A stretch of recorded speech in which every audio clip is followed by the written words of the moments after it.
Genesis chapter 26. Now there was a famine in the land, besides the earlier famine of Abraham's time, and Isaac went to Abimelech king of the Philistines in Gerar. The Lord appeared to Isaac and said, "Do not go down to Egypt, live in the land where I tell you to live. Stay in this land for a while, and I will be with you and will bless you. For to you and your descendants I will give all these lands and will confirm the oath I swore to your father Abraham. I will make your descendants as numerous as the stars in the sky and will give them all these lands. And through your offspring all nations on earth will be blessed. Because Abraham obeyed me and kept my requirements, my commands, my decrees and my laws." So Isaac stayed in Gerar. When the men of that place asked him about his wife, he said, "She is my sister," because he was afraid to say, "She is my wife." He thought, "The men of this place might kill me on account of Rebekah, because she is beautiful." When Isaac had been there a long time, Abimelech king of the Philistines looked down from a window and saw Isaac caressing his wife Rebekah. So Abimelech summoned Isaac and said, "She is really your wife. Why did you say, 'She is my sister'?" Isaac answered him, "Because I thought I might lose my life on account of her." Then Abimelech said, "What is this you have done to us? One of the men might well have slept with your wife, and you would have brought guilt upon us." So Abimelech gave orders to all the people, "Anyone who molests this man or his wife shall surely be put to death." Isaac planted crops in that land and the same year reaped 100-fold, because the Lord blessed him. The man became rich, and his wealth continued to grow until he became very wealthy. He had so many flocks and herds and servants that the Philistines envied him. So all the wells that his father's servants had dug in the time of his father Abraham, the Philistines stopped up, filling them with earth.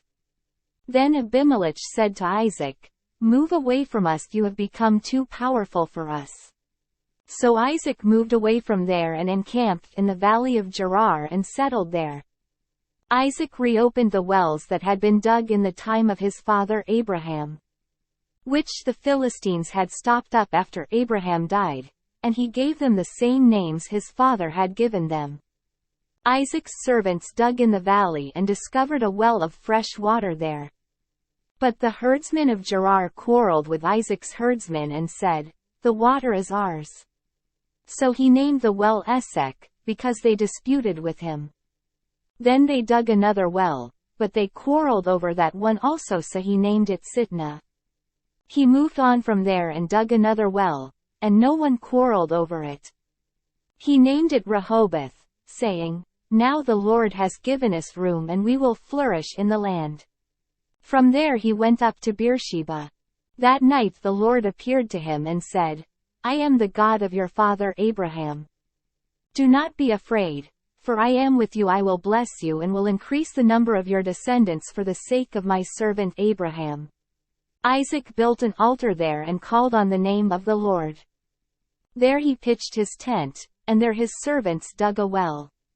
Meanwhile, Abimelech had come to him from Gerar, with Ahuzzath his personal advisor and Phicol the commander of his forces. Isaac asked them, "Why have you come to me, since you were hostile to me and sent me away?" They answered, "We saw clearly that the Lord was with you, so we said, 'There ought to be a sworn agreement between us and you. Let us make a treaty with you, that you will do us no harm, just as we did not molest you but always treated you well and sent you away in peace. And now you are blessed by the Lord.'" Isaac then made a feast for them, and they ate and drank. Early the next morning the men swore an oath to each other. Then Isaac sent them on their way, and they left him in peace. That day Isaac's servants came and told him about the well they had dug. They said, "We've found water." He called it Sheba, and to this day the name of the town has been Beersheba. When Esau was 40 years old, he married Judith daughter of Beeri the Hittite, and also Basemath daughter of Elon the Hittite. They were a source of grief to Isaac and Rebekah. Genesis chapter 27. When Isaac was old and his eyes were so weak that he could no longer see, he called for Esau his older son and said to him, "My son." "Here I am," he answered. Isaac said, "I am now an old man and don't know the day of my death. Now then, get your weapons, your quiver and bow, and go out to the open country to hunt some wild game for me. Prepare me the kind of tasty food I like and bring it to me to eat, so that I may give you my blessing before I die." Now Rebekah was listening as Isaac spoke to his son Esau.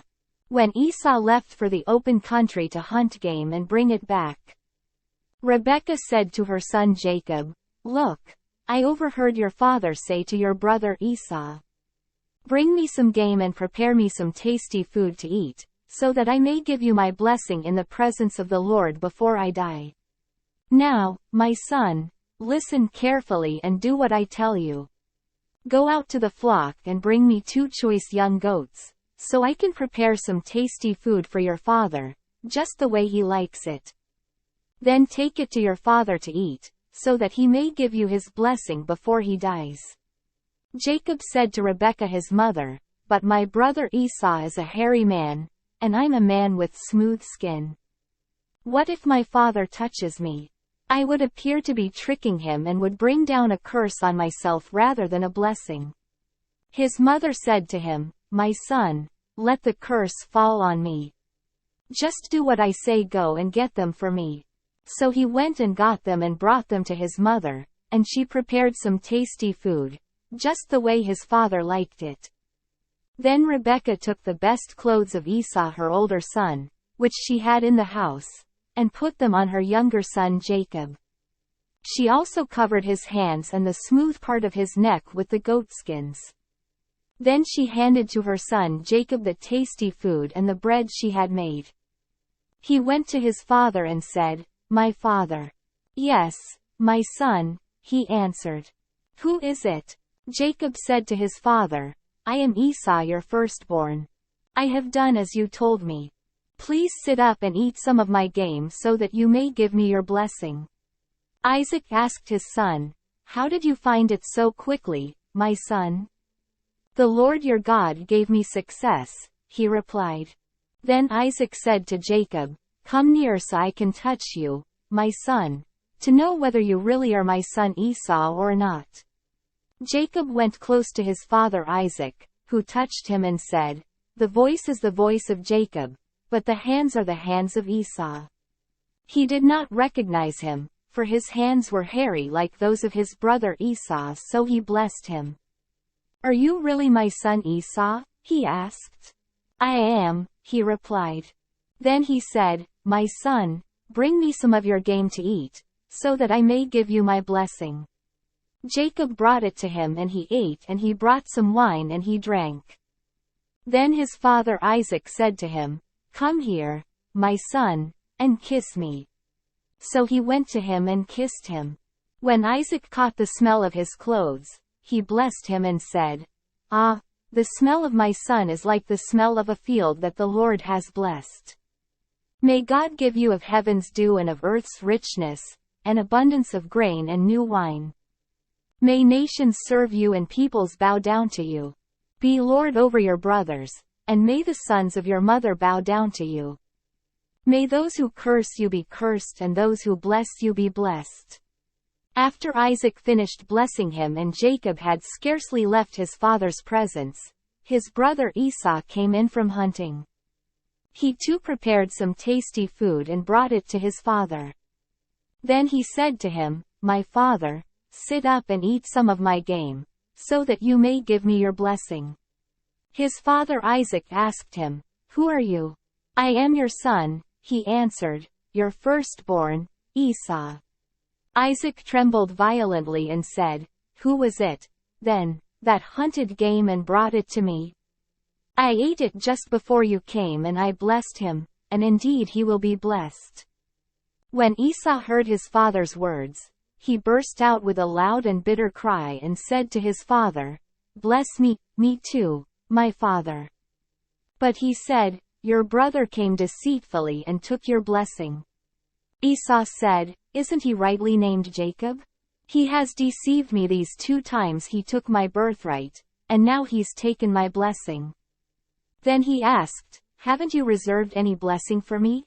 Isaac answered Esau, "I have made him lord over you and have made all his relatives his servants, and I have sustained him with grain and new wine. So what can I possibly do for you, my son?" Esau said to his father, "Do you have only one blessing, my father? Bless me too, my father." Then Esau wept aloud. His father Isaac answered him, "Your dwelling will be away from the earth's richness, away from the dew of heaven above. You will live by the sword and you will serve your brother. But when you grow restless, you will throw his yoke from off your neck." Esau held a grudge against Jacob because of the blessing his father had given him. He said to himself, "The days of mourning for my father are near, then I will kill my brother Jacob." When Rebekah was told what her older son Esau had said, she sent for her younger son Jacob and said to him, "Your brother Esau is consoling himself with the thought of killing you. Now then, my son, do what I say, flee at once to my brother Laban in Haran. Stay with him for a while until your brother's fury subsides. When your brother is no longer angry with you and forgets what you did to him, I'll send word for you to come back from there. Why should I lose both of you in one day?" Then Rebekah said to Isaac, "I'm disgusted with living because of these Hittite women.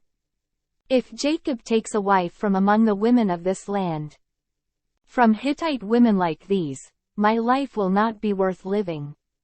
Genesis chapter 28. So Isaac called for Jacob and blessed him and commanded him, "Do not marry a Canaanite woman. Go at once to Padan Aram, to the house of your mother's father Bethuel. Take a wife for yourself there, from among the daughters of Laban, your mother's brother. May God Almighty bless you and make you fruitful and increase your numbers until you become a community of peoples. May He give you and your descendants the blessing given to Abraham, so that you may take possession of the land where you now live as an alien, the land God gave to Abraham." Then Isaac sent Jacob on his way, and he went to Padan Aram, to Laban son of Bethuel the Aramean, the brother of Rebekah, who was the mother of Jacob and Esau. Now Esau learned that Isaac had blessed Jacob and had sent him to Padan Aram to take a wife from there, and that when he blessed him he commanded him, "Do not marry a Canaanite woman," and that Jacob had obeyed his father and mother and had gone to Padan Aram. Esau then realized how displeasing the Canaanite women were to his father Isaac. So he went to Ishmael and married Mahalath, the sister of Nebaioth and daughter of Ishmael son of Abraham, in addition to the wives he already had. Jacob left Beersheba and set out for Haran. When he reached a certain place, he stopped for the night because the sun had set. Taking one of the stones there, he put it under his head and lay down to sleep. He had a dream in which he saw a stairway resting on the earth, with its top reaching to heaven, and the angels of God were ascending and descending on it. There above it stood the Lord, and he said, "I am the Lord, the God of your father Abraham and the God of Isaac. I will give you and your descendants the land on which you are lying. Your descendants will be like the dust of the earth, and you will spread out to the west and to the east, to the north and to the south. All peoples on earth will be blessed through you and your offspring. I am with you and will watch over you wherever you go, and I will bring you back to this land. I will not leave you until I have done what I have promised you." When Jacob awoke from his sleep, he thought, "Surely the Lord is in this place, and I was not aware of it." He was afraid and said, "How awesome is this place! This is none other than the house of God. This is the gate of heaven." Early the next morning Jacob took the stone he had placed under his head and set it up as a pillar and poured oil on top of it. He called that place Bethel, though the city used to be called Luz.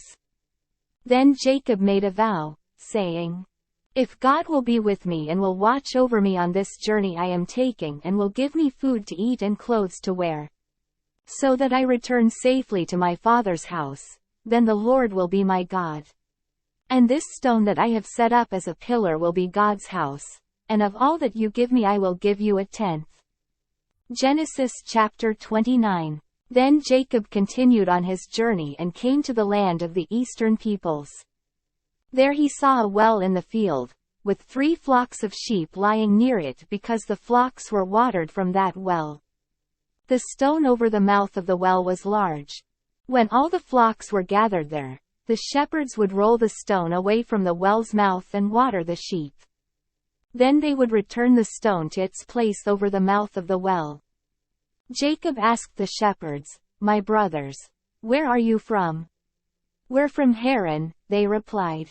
He said to them, "Do you know Laban, Nahor's grandson?" "Yes, we know him," they answered. Then Jacob asked them, "Is he well?" "Yes, he is," they said, "and here comes his daughter Rachel with the sheep." "Look," he said, "the sun is still high, it is not time for the flocks to be gathered. Water the sheep and take them back to pasture." "We can't," they replied, "until all the flocks are gathered and the stone has been rolled away from the mouth of the well. Then we will water the sheep." While he was still talking with them, Rachel came with her father's sheep, for she was a shepherdess. When Jacob saw Rachel daughter of Laban, his mother's brother, and Laban's sheep, he went over and rolled the stone away from the mouth of the well and watered his uncle's sheep. Then Jacob kissed Rachel and began to weep aloud. He had told Rachel that he was a relative of her father and a son of Rebekah. So she ran and told her father. As soon as Laban heard the news about Jacob, his sister's son, he hurried to meet him. He embraced him and kissed him and brought him to his home, and there Jacob told him all these things. Then Laban said to him, "You are my own flesh and blood." After Jacob had stayed with him for a whole month, Laban said to him, "Just because you are a relative of mine, should you work for me for nothing? Tell me what your wages should be." Now Laban had 2 daughters, the name of the older was Leah, and the name of the younger was Rachel. Leah had weak eyes, but Rachel was lovely in form, and beautiful. Jacob was in love with Rachel and said, "I'll work for you 7 years in return for your younger daughter Rachel." Laban said, "It's better that I give her to you than to some other man. Stay here with me." So Jacob served 7 years to get Rachel, but they seemed like only a few days to him because of his love for her. Then Jacob said to Laban, "Give me my wife. My time is completed, and I want to lie with her." So Laban brought together all the people of the place and gave a feast. But when evening came, he took his daughter Leah and gave her to Jacob, and Jacob lay with her. And Laban gave his servant girl Zilpah to his daughter as her maidservant. When morning came, there was Leah. So Jacob said to Laban, "What is this you have done to me? I served you for Rachel, didn't I? Why have you deceived me?" Laban replied, "It is not our custom here to give the younger daughter in marriage before the older one. Finish this daughter's bridal week, then we will give you the younger one also, in return for another 7 years of work." And Jacob did so. He finished the week with Leah, and then Laban gave him his daughter Rachel to be his wife. Laban gave his servant girl Bilhah to his daughter Rachel as her maidservant. Jacob lay with Rachel also, and he loved Rachel more than Leah. And he worked for Laban another 7 years. When the Lord saw that Leah was not loved, he opened her womb, but Rachel was barren. Leah became pregnant and gave birth to a son. She named him Reuben, for she said, "It is because the Lord has seen my misery. Surely my husband will love me now." She conceived again, and when she gave birth to a son she said, "Because the Lord heard that I am not loved, he gave me this one too." So she named him Simeon. Again she conceived, and when she gave birth to a son she said, Now at last my husband will become attached to me, because I have borne him 3 sons. So he was named Levi. She conceived again, and when she gave birth to a son she said, "This time I will praise the Lord." So she named him Judah. Then she stopped having children.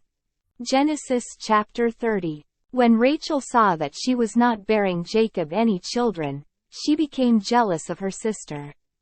So she said to Jacob, "Give me children, or I'll die." Jacob became angry with her and said, "Am I in the place of God, who has kept you from having children?" Then she said, "Here is Bilhah, my maidservant. Sleep with her so that she can bear children for me and that through her I too can build a family." So she gave him her servant Bilhah as a wife.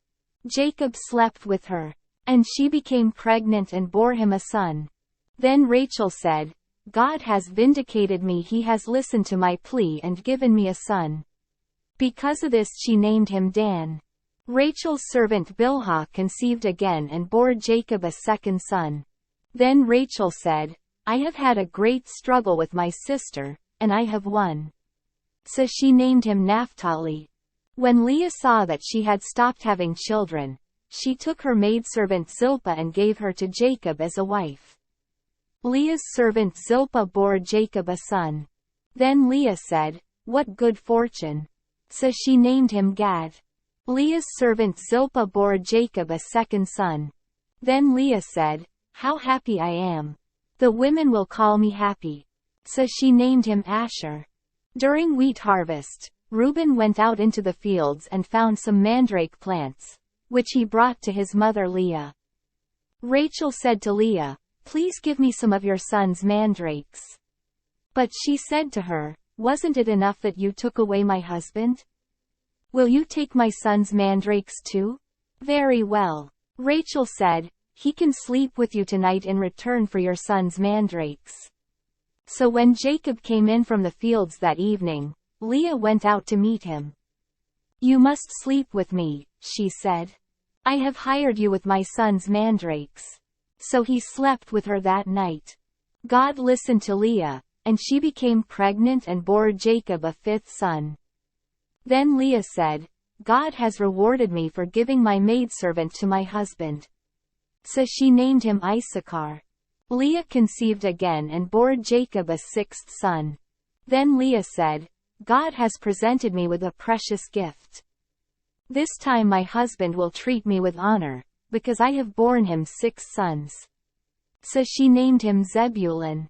Some time later she gave birth to a daughter and named her Dinah.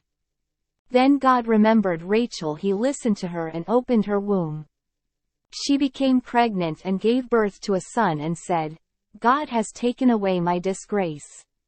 She named him Joseph, and said, "May the Lord add to me another son." After Rachel gave birth to Joseph, Jacob said to Laban, "Send me on my way so I can go back to my own homeland. Give me my wives and children, for whom I have served you, and I will be on my way. You know how much work I've done for you." But Laban said to him, "If I have found favor in your eyes, please stay. I have learned by divination that the Lord has blessed me because of you." He added, "Name your wages, and I will pay them." Jacob said to him, "You know how I have worked for you and how your livestock has fared under my care. The little you had before I came has increased greatly, and the Lord has blessed you wherever I have been.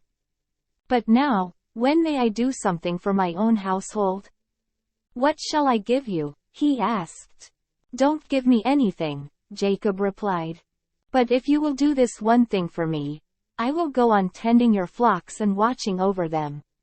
Let me go through all your flocks today and remove from them every speckled or spotted sheep, every dark-colored lamb and every spotted or speckled goat. They will be my wages. And my honesty will testify for me in the future, whenever you check on the wages you have paid me. Any goat in my possession that is not speckled or spotted, or any lamb that is not dark-colored, will be considered stolen."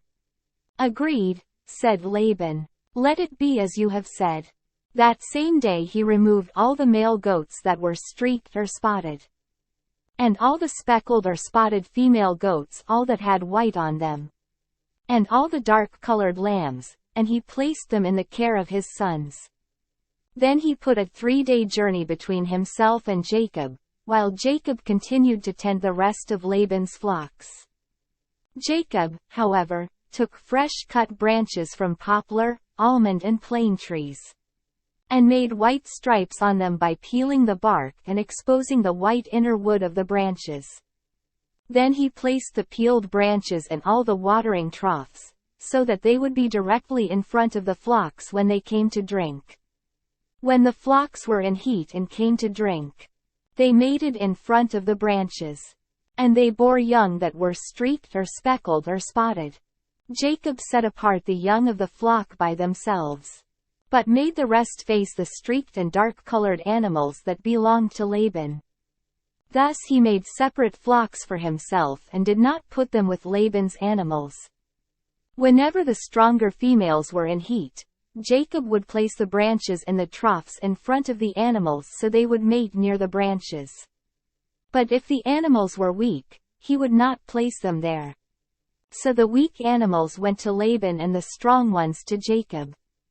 In this way the man grew exceedingly prosperous and came to own large flocks, and maidservants and menservants, and camels and donkeys.